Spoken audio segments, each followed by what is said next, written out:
सनातन धर्म में भगवान शिव को मानने और उनकी आराधना करने वाले अनेक भक्त हैं।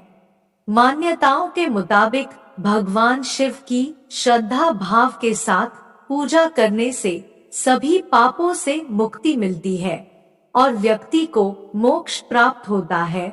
भारतवर्ष में भगवान शिव के मुख्य रूप से 12 ज्योतिर्लिंग है, जो देश के कोने कोने में भव्य मंदिरों के रूप में स्थापित हैं। भगवान शिव के इन 12 ज्योतिर्लिंगों का अपना एक अलग महत्व है। इन ज्योतिर्लिंगों के दर्शन करने के लिए भारतवर्ष के कोने कोने से श्रद्धालु आते हैं। इन्हीं ज्योतिर्लिंगों में से एक है मल्लिकार्जुन ज्योतिर्लिंग, जिसके बारे में अधिक जानकारी दे रहे हैं। मल्लिकार्जुन ज्योतिर्लिंग का महत्व। मल्लिकार्जुन ज्योतिर्लिंग भगवान शिव का एक प्रसिद्ध ज्योतिर्लिंग है। यह ज्योतिर्लिंग आंध्र प्रदेश में कृष्णा नदी के तट पर स्थित है। भारतवर्ष में इस ज्योतिर्लिंग को दक्षिण भारत का कैलाश भी कहा गया है। मान्यताओं के अनुसार इसके दर्शन मात्र से ही सभी लोगों की मनोकामनाएं पूर्ण हो जाती हैं। हिंदू धर्म पुराणों में बताया गया है कि मल्लिका अर्जुन ज्योतिर्लिंग में भगवान शिव और माता पार्वती की संयुक्त रूप से दिव्य ज्योतियां विराजमान है। हिंदू धर्म में मल्लिकार्जुन ज्योतिर्लिंग को बहुत ही पवित्र ज्योतिर्लिंग माना गया है। श्रीशैल पर्वत पर स्थित यह ज्योतिर्लिंग भगवान शिव के 12 ज्योतिर्लिंगों में से एक है। ऐसा माना जाता है कि इस पर्वत पर जो भी व्यक्ति भगवान भोलेनाथ की पूजा करता है, उसे अश्वमेध यज्ञ के बराबर फल प्राप्त होता है और उसकी सभी मनोकामनाएं शीघ्र ही पूरी हो जाती है। पुराणों में मल्लिकार्जुन ज्योतिर्लिंग से संबंधित कथा इस प्रकार है। एक बार शिव पार्वती के दोनों पुत्र कार्तिकेय और गणेश विवाह के लिए आपस में कलह करने लगे। कार्तिकेय का कहना था कि वे बड़े हैं, इसलिए उनका विवाह पहले होना चाहिए, किंतु श्री गणेश अपना विवाह पहले करना चाहते थे। इस झगड़े का फैसला कराने के लिए दोनों अपने माता पिता के पास पहुँचे। उनके माता पिता ने कहा कि तुम दोनों में जो कोई इस पृथ्वी की परिक्रमा करके पहले यहाँ आ जाएगा, उसी का विवाह पहले होगा। शर्त सुनते ही कार्तिकेय जी पृथ्वी की परिक्रमा करने के लिए दौड़ पड़े। इधर स्थूलकाय श्री गणेश जी और उनका वाहन भी चूहा। भला इतनी शीघ्रता से वे परिक्रमा कैसे कर सकते थे? गणेश जी के सामने भारी समस्या उपस्थित थी। श्री गणेश जी शरीर से जरूर स्थूल हैं, किंतु वे बुद्धि के सागर हैं। उन्होंने कुछ सोच विचार किया और अपनी माता पार्वती तथा पिता देवाधिदेव महेश्वर से एक आसन पर बैठने का आग्रह किया। उन दोनों के आसन पर बैठ जाने के बाद श्री गणेश ने उनकी 7 परिक्रमा की, फिर विधिवत पूजन किया।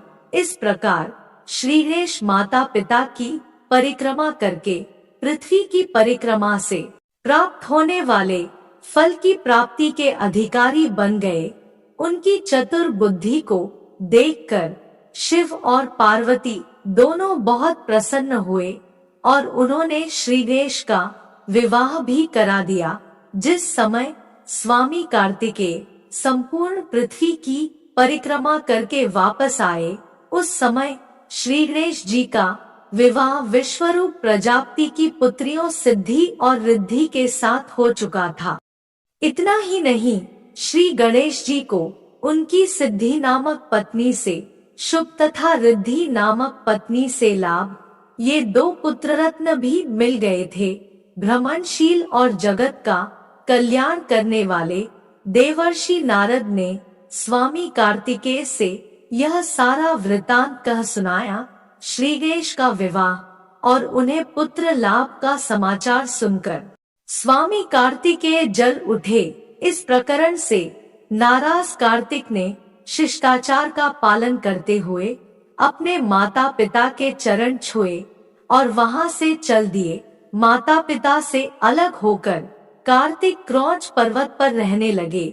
शिव और पार्वती ने अपने पुत्र कार्तिकेय को समझा बुझाकर बुलाने हेतु देवर्षि नारद को क्रौंच पर्वत पर भेजा।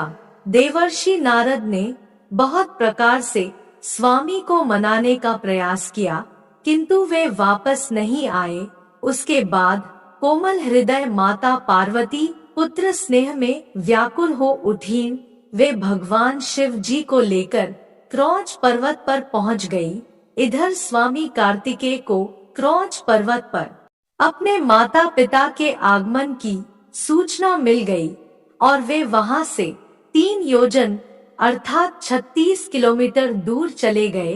कार्तिकेय के चले जाने पर भगवान शिव उस क्रौंच पर्वत पर ज्योतिर्लिंग के रूप में प्रकट हो गए। तभी से वे मल्लिकार्जुन ज्योतिर्लिंग के नाम से प्रसिद्ध हुए। मल्लिका माता पार्वती का नाम है, जबकि अर्जुन भगवान शंकर को कहा जाता है। इस प्रकार सम्मिलित रूप से मल्लिकार्जुन नाम उक्त ज्योतिर्लिंग का जगत में प्रसिद्ध हुआ।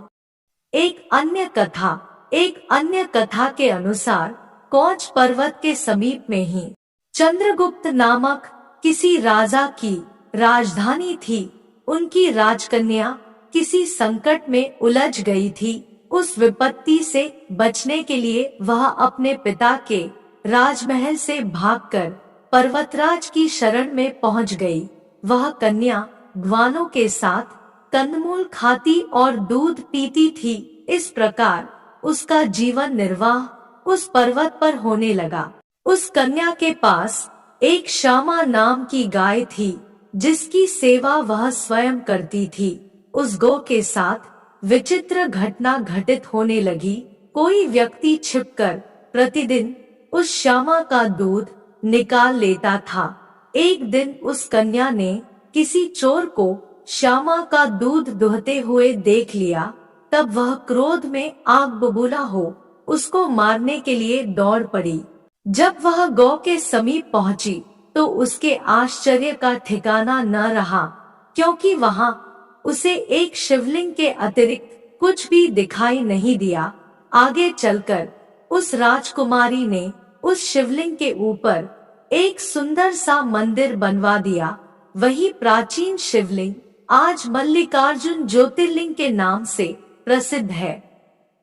इस मंदिर का भली भांति सर्वेक्षण करने के बाद पुरातत्ववेत्ताओं ने ऐसा अनुमान किया है कि इसका निर्माण कार्य लगभग 2000 वर्ष प्राचीन है।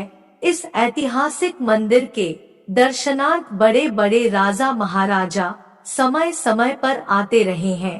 तो बोलिए महादेव शिव और माता पार्वती की जय, भगवान विष्णु की जय, माता लक्ष्मी की जय।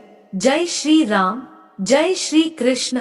आशा है कि आपको आज की कथा और महात्म्य पसंद आया होगा।